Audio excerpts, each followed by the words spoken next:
So sebelum kita mulakan perbincangan lebih lanjut dengan Ustaz, sekadar kata apa, pengenalan lah. Maksudnya dalam Islam ni kita diciptakan oleh Allah Subhanahu Wa Taala di dunia ini berpasang-pasangan, lelaki dan perempuan. Hatta Libas. menjadi pakaian untuk satu sama lain. Hatta benda ni diisyaratkan Allah dalam surah An-Nisa. Ya ayyuhan nasu taqu rabbakumul ladzi khalaqakum min nafsin wahidah wa khalaqa minha zawjaha wa bassa minhuma rijalan katsiran wa nisaa wattaqullaha allazi tasaaluna bihi wal arham.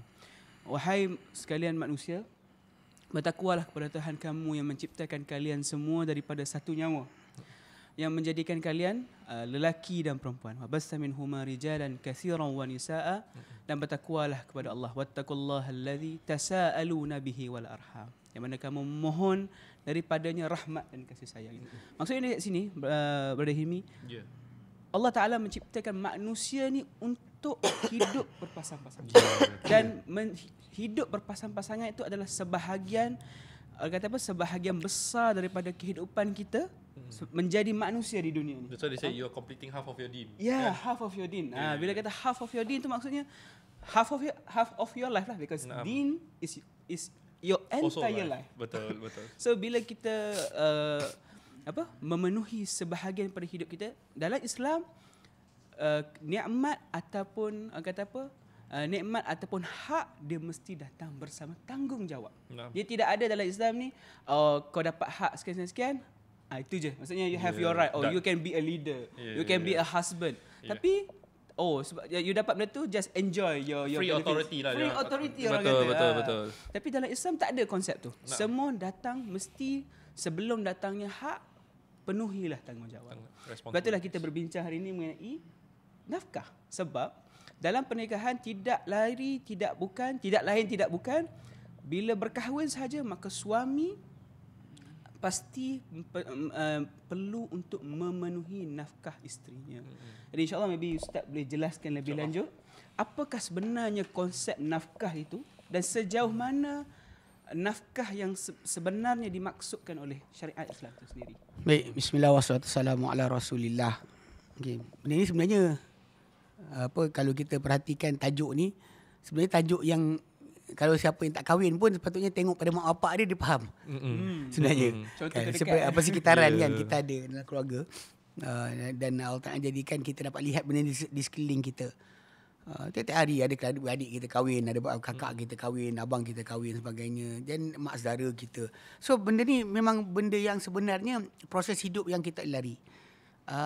Bila sebut tentang masalah tadi baguslah Ikmal sebut berkenaan dengan hak dan tanggungjawab. Dia hak tu apa patut dia dapat, tanggungjawab apa patut dia mesti tunaikan. Allah SWT sebutkan berkenaan perkara ini dalam surah dan surah An-Nisa. Dan surah Al-Baqarah ayat 228. Surah Al-Baqarah 228 Allah katakan walahunna mithlul ladzi alaihinna bil ma'ruf.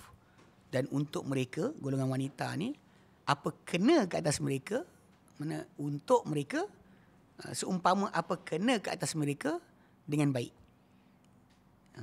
Untuk golongan wanita apa yang kena ke atas untuk diorang akan perolehi apa seumpama apa mereka kena tunaikan dengan baik. Dia memang Allah Ta'ala sebutkan tentang perkara ini dengan jelas lah.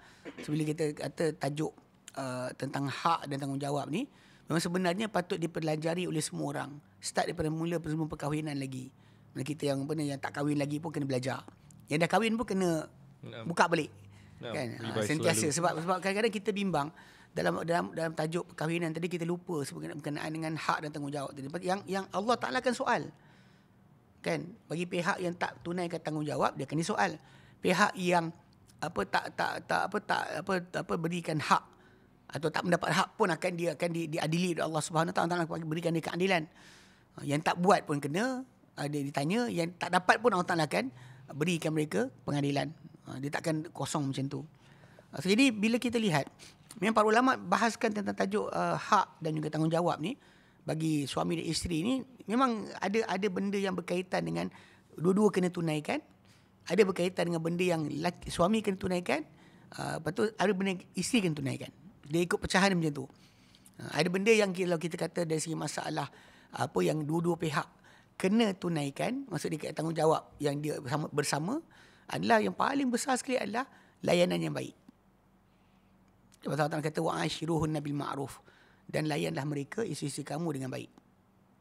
So basic perkara tersebut kita kata memang layanan baik tadilah sebenarnya yang dari situ penghormatan, hormat menghormati kan, saling faham memahami, dekat situ duduk dia, kalimah yang pendek tapi melangkumi semua. Mana layanan, cara bercakap daripada suami kepada isteri, isteri kepada suami, memang dua-dua pihak kena tunai benda yang sama. Tak ada suami boleh tengking bini kena diam, ataupun bini boleh lawan suami, tak ada. Itu tak ada, tak wujud.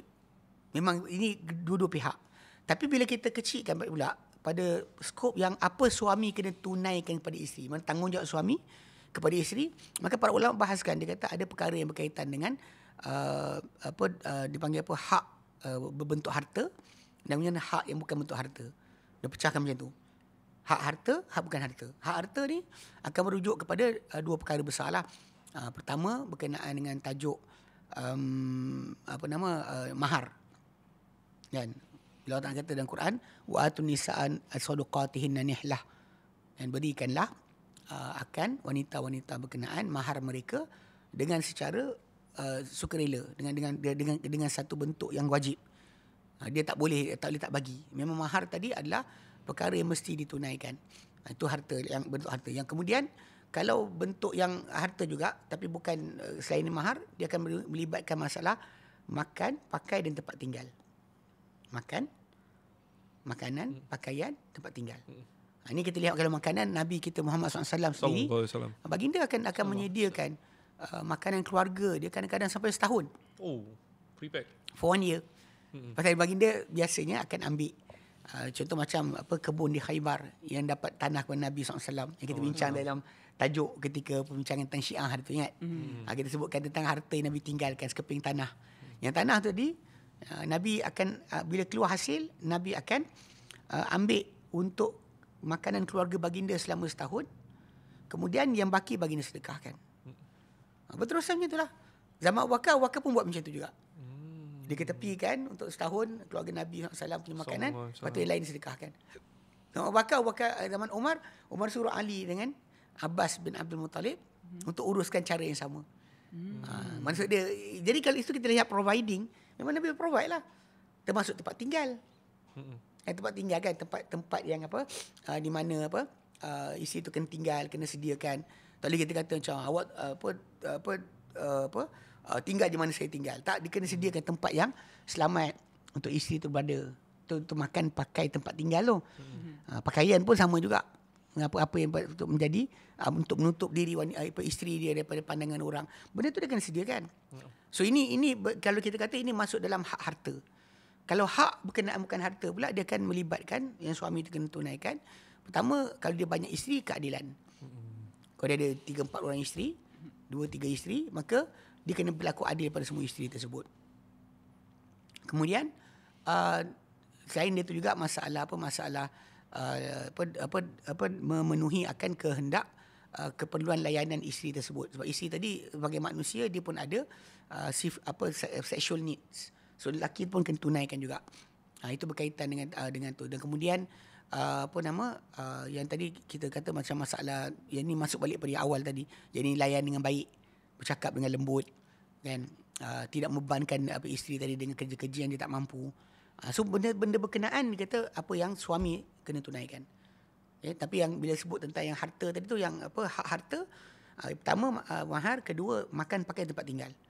Yang berterusanlah selagi mana isteri tu masih lagi isteri dia, dan benda tu mencukupi. Dan kita tahu bahawa sebenarnya zaman bila Hindun isteri kepada Abu Sufyan, dan suami dia Abu Sufyan masuk Islam, isteri dia pernah datang, Hindun ni pernah datang jumpa Nabi mengadukan tentang Abu Sufyan punya perangai kedekut. Kedekut Masya-Allah. Itu dia kata dengan Nabi, dia kata sebenarnya Abu Sufyan ni rajulun syahih. Dia kedekut, dia lokek, kikir. Kan?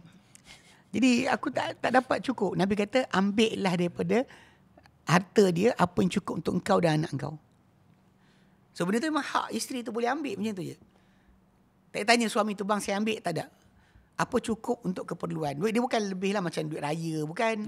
Duit Kan? raya, Handbag. duit poket, handbag. Bukan. Dia apa yang memadai untuk keperluan dia. Bukan lebih.